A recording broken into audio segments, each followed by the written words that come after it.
The morning fog lay thick over the river valley, hiding its twists and turns. Strange blue and green plants glowed faintly, reflecting in the water's dark surface. Kieran, a small human boy with tousled brown hair and clothes patched from years of scavenging, crept along the riverbank. His bare feet made soft splashes in the shallow water, and he kept his eyes alert. This part of the valley was dangerous. Wild creatures sometimes hunted near the river, and one wrong step could send him tumbling into the cold, fast-flowing water. Kieran's stomach growled.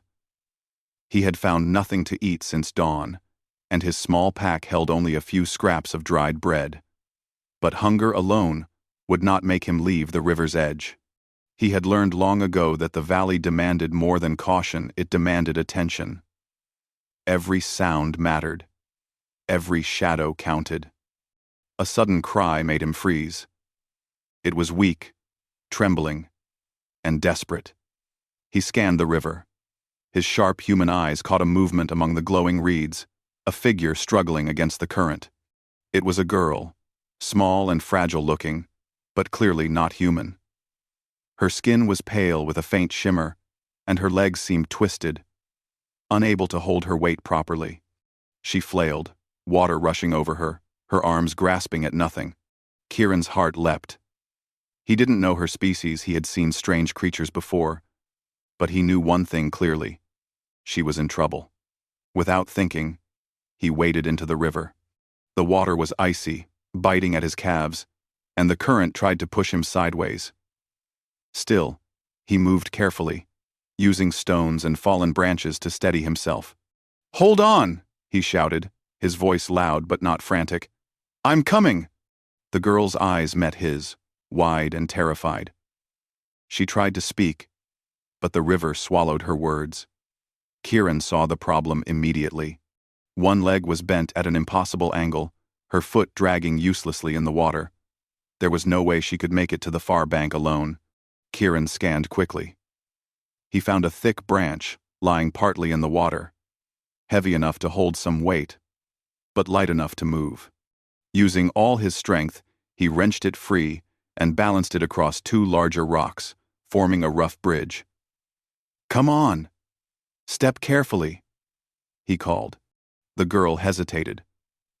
Her arms shook as she reached for the branch. Kieran realized that if she fell now, she could drown.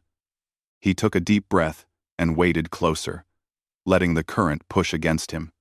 "I'll hold you. You can lean on me," he said, "just one step at a time." Slowly, she moved, her small hands gripping his arm and the branch. Kieran guided her, feeling the strain in his own muscles. The water slapped against them, cold and relentless. But he refused to let go. Halfway across, the branch slipped slightly. Kieran gritted his teeth and adjusted it, keeping it steady. "Almost there," he said. "Just a little more." Finally, they reached the far bank. Kieran pulled the girl up onto the muddy shore, both of them panting and shivering. She collapsed against him, exhausted but safe. Kieran knelt beside her, checking for injuries. Her legs were twisted, her ankle possibly broken, but she could move her hands and arms. That was enough for now. "Are you okay?" Kieran asked, trying to catch his own breath. The girl nodded faintly. I think so," she whispered. Her voice was soft, musical, almost alien, but it carried a note of fear. She looked at him with wide, grateful eyes. "Thank you." Kieran smiled faintly. "Don't thank me yet. We need to get you somewhere safe." The girl looked at the river behind them. They will come," she said, her voice trembling. "If they see me alone." "Who?" Kieran asked. "The warriors, my protectors," she whispered. Kieran nodded slowly. He didn't fully understand, but he knew she needed help. "Then we move quickly," he said. "Come on. I'll help you find shelter." He helped her walk slowly along the riverbank. Every step was careful. She stumbled often, and he caught her before she fell. His small hands, rough from years of work and scavenging, were steady and strong when it mattered. The girl, Lyra, looked at him with a mixture of surprise and admiration. You are human? She asked. Yes, Kieran said. I'm Kieran. And you? I'm Lyra, she whispered. Lyra of the River Valley. Kieran nodded. Names were important. All right. Lyra, stick close. I know a cave, a little further up the river. It should be safe for a while. The fog began to lift as the sun rose, pale and weak, over the horizon. The valley looked beautiful in the morning light, but Kieran knew it could be deadly. He led Lyra carefully, moving along rocks and shallow streams, avoiding slippery patches and unstable ground. As they walked, Lyra told him about her journey. She had been sent to gather rare plants for her village, but her leg had been injured when she slipped on the river rocks. I didn't want to bother anyone, she said. Kieran nodded. He understood. Humans often relied on themselves, and he had learned to do the same. But helping others, even strangers, was part of being human too. He had learned that from his own small family, long gone now. Helping someone else survive, even when it was dangerous, felt right. Finally, they reached a small cave tucked behind a cluster of rocks. It was shallow but dry, and the entrance was hidden by thick vines. Kieran helped Lyra inside and set her down carefully. Rest here, he said. I'll keep watch. Lyra looked at him, her eyes filled with something he couldn't name. Gratitude. Awe. Maybe hope. You saved me, she said softly. Kieran shrugged. Anyone would do the same. I couldn't just leave you. For a moment, silence filled the cave. Only the soft sounds of the river outside and the distant cries of birds echoed. Kieran felt a strange calm. He had survived many dangers alone, but helping Lyra gave him a new sense of purpose. Suddenly, a rustling sound outside made him tense. He grabbed a sturdy branch from the cave floor, ready to defend them. Lyra flinched but didn't move. Kieran crept to the entrance and peered outside. The fog had lifted slightly, and for a moment, the river valley looked peaceful. Then, he saw movement shapes moving among the trees across the river. Kieran's heart beat faster. He couldn't tell exactly what they were yet, but he sensed they were not ordinary creatures. They moved with discipline. Purpose. Stay here, he whispered to Lyra, holding the branch tightly. He stepped outside carefully, keeping low. The figures stopped when they noticed him. For a moment, neither side moved. Then one of them, a tall, armored figure with sharp features, spoke in a strange language. Lyra's eyes widened. She whispered, "The warriors. They've found us." Kieran's pulse quickened. He didn't know what the warriors wanted. Were they angry at her? Would they attack him too? He gritted his teeth. Humans had faced impossible odds before. He could handle this. The warriors approached slowly, weapons at the ready. Kieran stood tall, trying to appear confident. He may have been small, an orphan on a strange world, but he had courage, and he had saved someone who needed him. That counted for something. As the first rays of dawn broke through the trees, lighting the river with gold, Kieran squared his shoulders. He knew that whatever happened next, he would not run. He would not back down. He had crossed the river to save Lyra, and he would face whatever came for her. The warriors stopped at the river's edge, 50 of them. 50 alien warriors. Tall, strong, and heavily armed. Kieran's heart pounded, but he held his ground. This was the beginning of something greater than himself, something that would test his courage, his mind, and his heart. And he was ready. The 50 alien warriors stood in silence at the riverbank, their armor glinting in the pale dawn light. Kieran's small frame seemed insignificant against their towering forms. Each warrior's face was sharp and angular, their eyes glinting like polished gemstones. They carried long spears and curved swords, their weapons resting casually, but ready. Kieran tightened his grip on the branch he had used as a makeshift weapon. Behind him, Lyra huddled close, leaning on the cave wall for support. Her small form trembled, but her eyes were alert, fixed on her protectors. She spoke softly, almost a whisper. "Kieran, be careful. They may not understand." "I will," Kieran replied. His voice was steady, though his heart raced.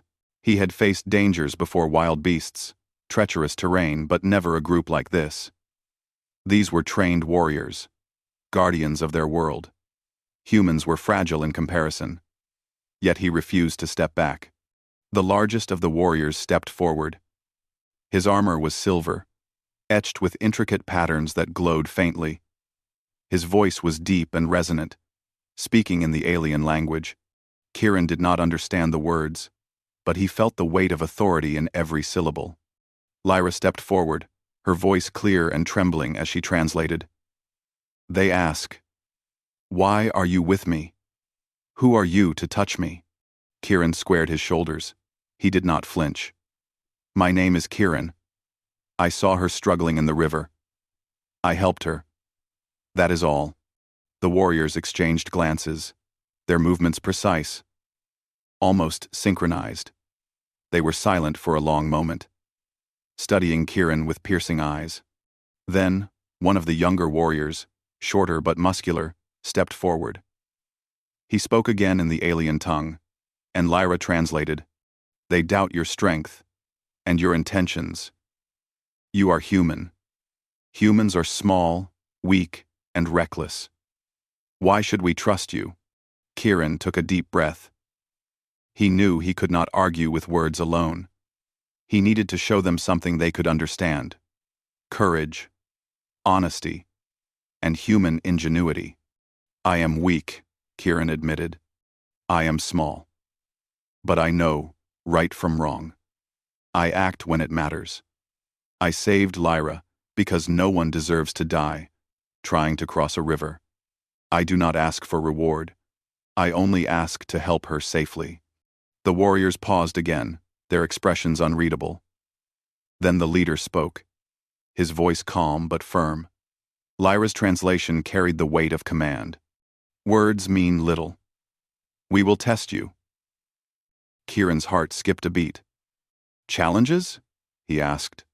"Yes," Lyra said softly. "They mean tests. You must show courage, intelligence, and skill.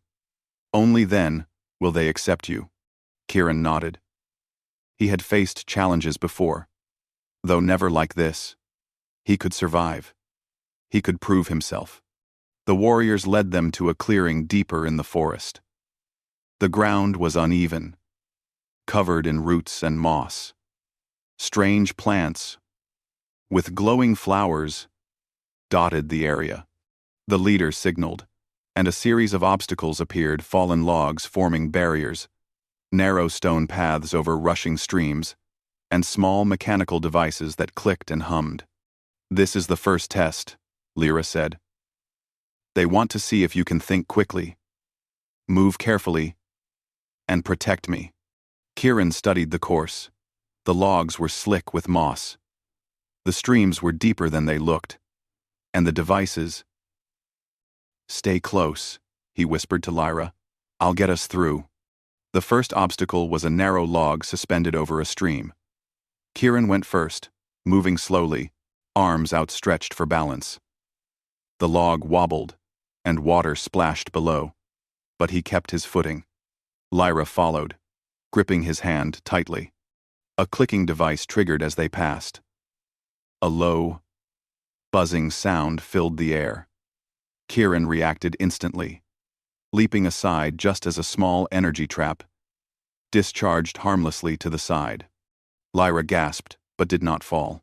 The warriors watched silently, their expressions still unreadable. Kieran's mind raced. Each step required quick thinking, balance, and courage. He adjusted constantly, using rocks and branches to stabilize the path. Human ingenuity, thinking, adapting, reacting was his greatest weapon. Next came a climbing section. A steep wall of rock loomed before them, covered in vines and moss. Kieran tested each handhold before committing his weight. He helped Lyra, lifting her gently and guiding her hands to secure grips. Her small arms shook, but she trusted him completely. Halfway up, a small boulder dislodged and began rolling toward them. Kieran acted without hesitation, pushing it aside with his shoulder and using his foot to steady it. Lyra's eyes widened. You think so fast," she said. "I have to," Kieran replied. "We don't have time to wait." Finally, they reached the top. The warriors watched as Kieran helped Lyra onto the plateau. The leader spoke, and Lyra translated, "You have passed the first test, but the next is more difficult. You must protect Lyra from a simulated threat." Kieran's stomach tightened. Simulated threat? He didn't know what to expect. Suddenly, mechanical beasts, sleek and fast, emerged from the trees. They were small but aggressive, snapping their metallic jaws and lunging toward Lyra. Kieran moved without thinking. He grabbed a sturdy branch, swinging it to block the attacks, guiding Lyra behind him. The creatures were fast, but Kieran's quick thinking allowed him to anticipate their movements. He used the terrain, ducks behind rocks, and led Lyra along safe paths. The warriors observed quietly. Kieran's small size made him vulnerable, but his courage and adaptability compensated. Each move he made showed them something surprising. Humans were not just fragile animals. They were thinkers, problem solvers, and brave, even when outmatched. Finally, the last mechanical beast collapsed, its systems deactivated. Kieran was breathing hard, sweat on his brow, but he stood tall. Lyra clung to him, smiling despite exhaustion. The leader stepped forward, speaking again. Lyra translated, "You have survived. You have shown bravery, intelligence, and skill. You are worthy of trust. But there is one final test." Kieran's heart pounded.